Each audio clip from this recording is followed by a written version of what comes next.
zaman Hadrati Syekh Muhammad Abdul Qasim Al-Fatihah. A'udzu billahi bismillahirrahmanirrahim. Alhamdulillahirrahmanirrahim. Maliki yaumiddin. Iyyaka na'budu wa iyyaka nasta'in. Shiratal mustaqim. Shiratal ladzina an'amta 'alaihim ghairil maghdubi 'alaihim waladdallin. Segenap para wakil Syekh Mursyid yang dihadirkan pengersa apa pada manaqib online internasional pada pagi hari ini, di antaranya Romo Yai Mahya, Romo Yai Mustafa, Romo Yai Anang, Bapak Kiai Dr. Faisal Rida Azim, juga para kiai yang lain, Bunda Ayah, Bunda Dr. Sadi, Pak Profesor Wiatno, bil khusus kepada Sohibul Hajat pada pagi hari ini, Ibu Hajah Ramai dan seluruh keluarganya, semakin diberikan keberkahan semuanya, segalanya, selamanya dari Allah melalui wasilah guru-guru kita, wabil khusus melalui wasilah pengersabah. Ikhwan akhwat yang dimuliakan Allah Subhanahu wa taala, qala Syekhuna Musyidna Wararuna Hadrati Syekh Muhammad Abdul Qasim Al-Syarif fi kitab Fadailus Syuhur li talabi ridha Rabbil Ghafur. Wa amal jimu fi hadha syahri al-jidal. Guru kita berbagi ilmu dalam kitab Fadailus Syuhur masih di bulan Dzulhijjah. Huruf yang kesekian adalah jim. Ada dua jim. Jim yang pertama diartikan oleh guru kita dengan jidal.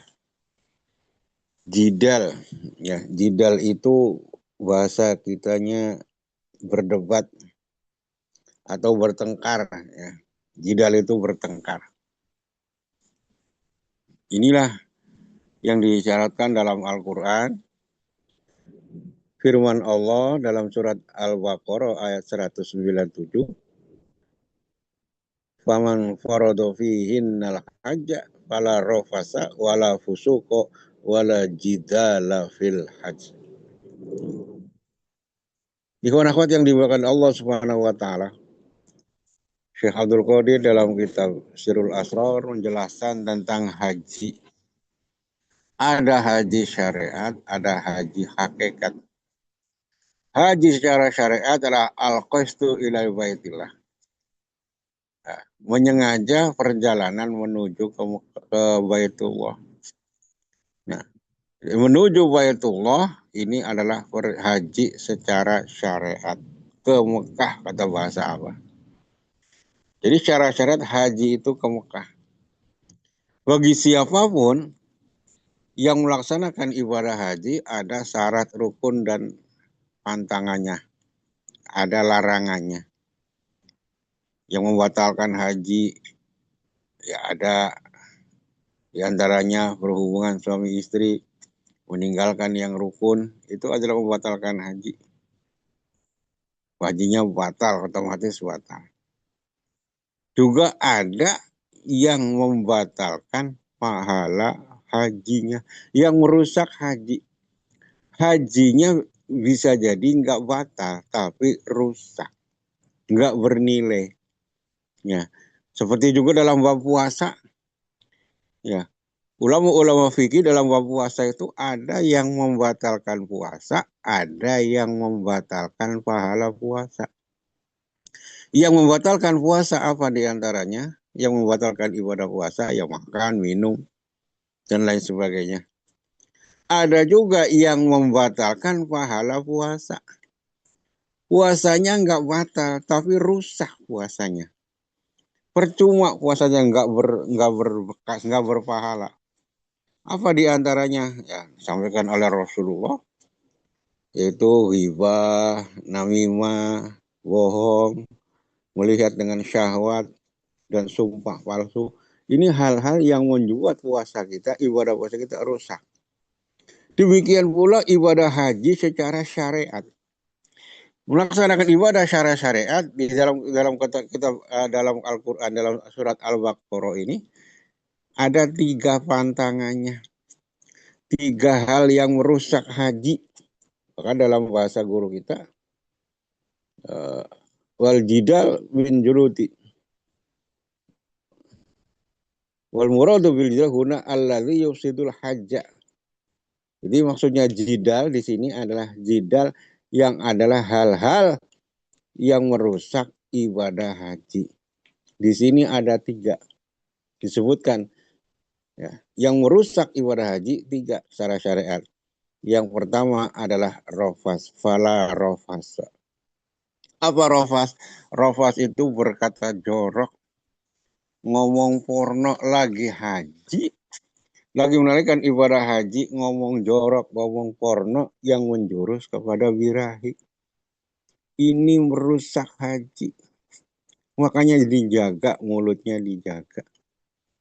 Rofas.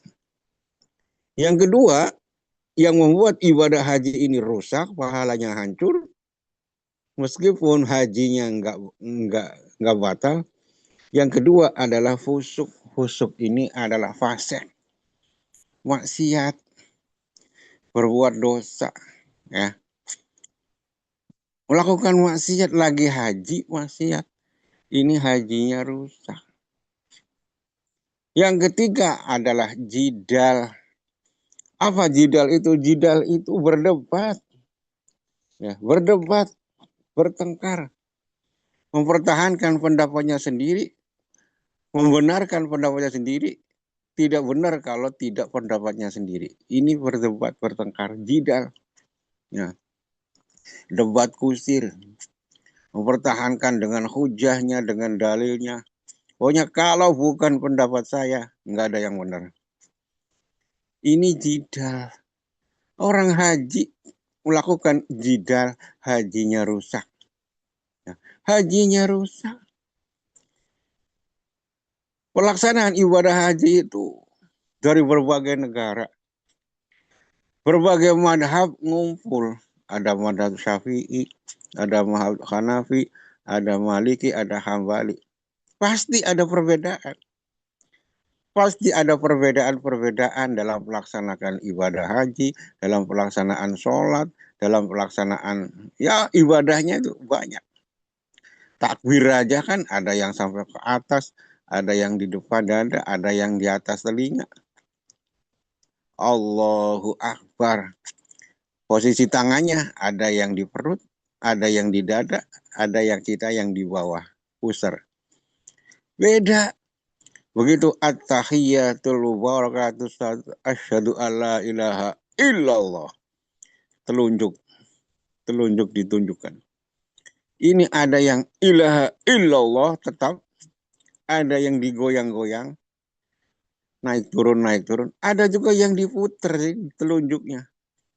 Ini semua punya madhab masing-masing, punya guru masing-masing. Nah, kalau kita nggak luas, kalau kita nggak toleran, jidal terus, kita berantem terus. Kamu rukuknya begitu, kamu takbirnya begitu, salah. Kamu tahiyatnya begitu, kok salah, salah. Berdebat. Yang disalahin nggak terima. Akhirnya terjadi jidal. Ini adalah yang membatalkan pahala haji secara syariat. Jadi bagaimana? Udah biarin. Lana amaluna walakum amalukum. Udah konsentrasi. Amalku, amalku, amalmu, amalmu. Ya. Jadi 3 hal ini boleh jadi tidak membatalkan haji. Tapi merusak yusidul haja, merusak haji. Rofas, fusuk, dan jidal. Ya. Kemudian Syekh Abdul Qadir menjelaskan ada haji secara hakikat. Apa haji secara hakikat? Adalah al-qasdu al-mailu ila sahibi talqin wa akhada minhu. Haji secara hakikat itu adalah menuju, condong, datang kepada seorang punya talqin, datang kepada guru mursyid, kemudian mengambil talqin. Itu haji secara hakikat. Maka guru kita menjelaskan, triliunan kali haji secara syariat belum ditalkin, belum tentu jadi haji. Tapi seseorang yang datang kepada guru mursyid ditalkin, pasti haji jadi. Ya, triliunan kali, ya, bukan puluhan kali lagi. Datang ke Mekah melaksanakan ibadah, kalau belum ditalkin, belum tentu jadi haji. Tapi kalau ditalkin, sudah pasti jadi haji jadi. Inilah guru mursyid kita.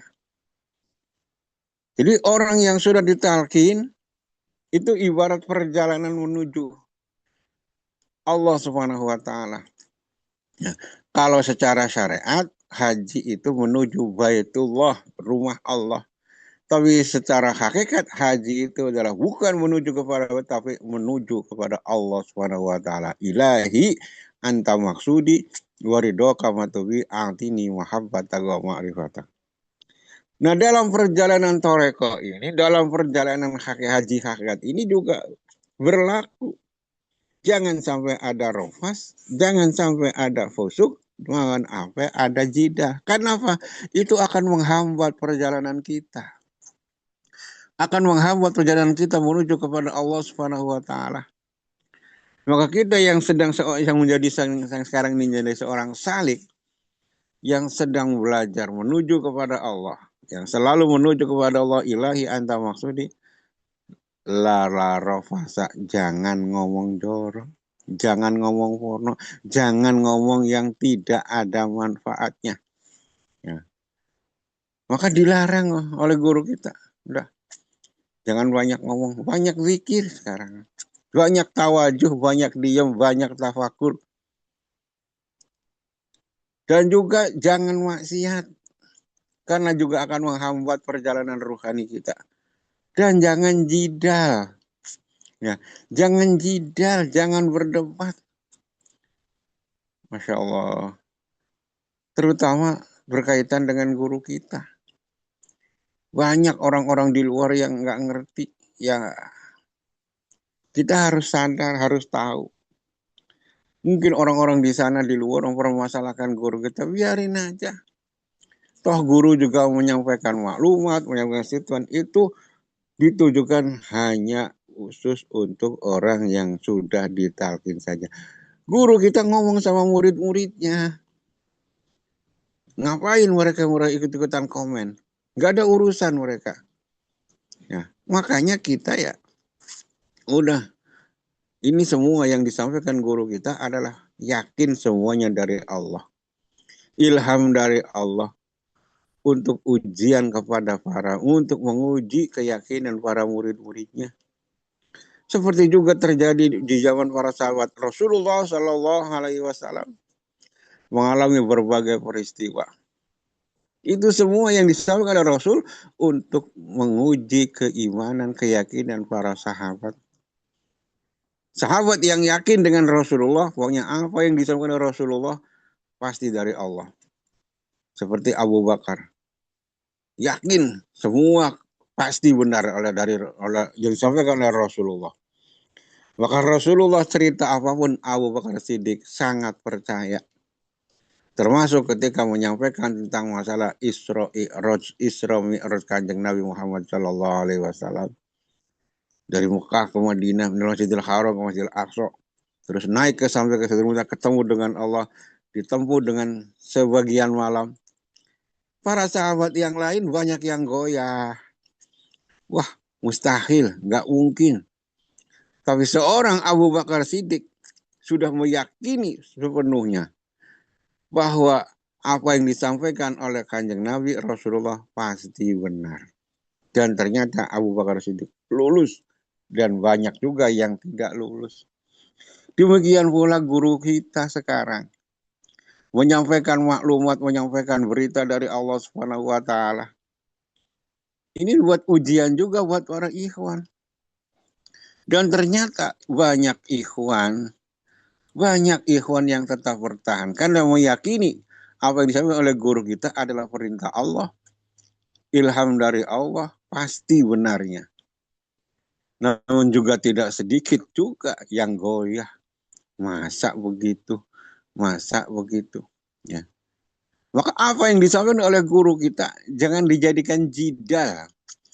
Jangan dijadikan perdebatan. Jangan dibikin dalil-dalilan. Udah, dengerin, terima. Ngerti, nggak ngerti. Dengerin, ikutin. Syukur ngerti, nggak ngerti juga nggak apa-apa. Dan perintah guru, maklumat guru itu bukan untuk dibahas. Untuk didialogkan. Ya. Nggak sopan kalau kita menafsiri apa yang disampaikan oleh pengarsa apa. Kenapa? Bisa jadi yang kita paham, yang kita tahu itu berbeda dengan maksud tujuan dari perkataan guru kita. Nah, makanya hindari jidal. Jangan sampai ada jidal, perdebatan. Udah, iya aja dah, diiyain aja. Apa gini-gini, iya udah selesai urusan.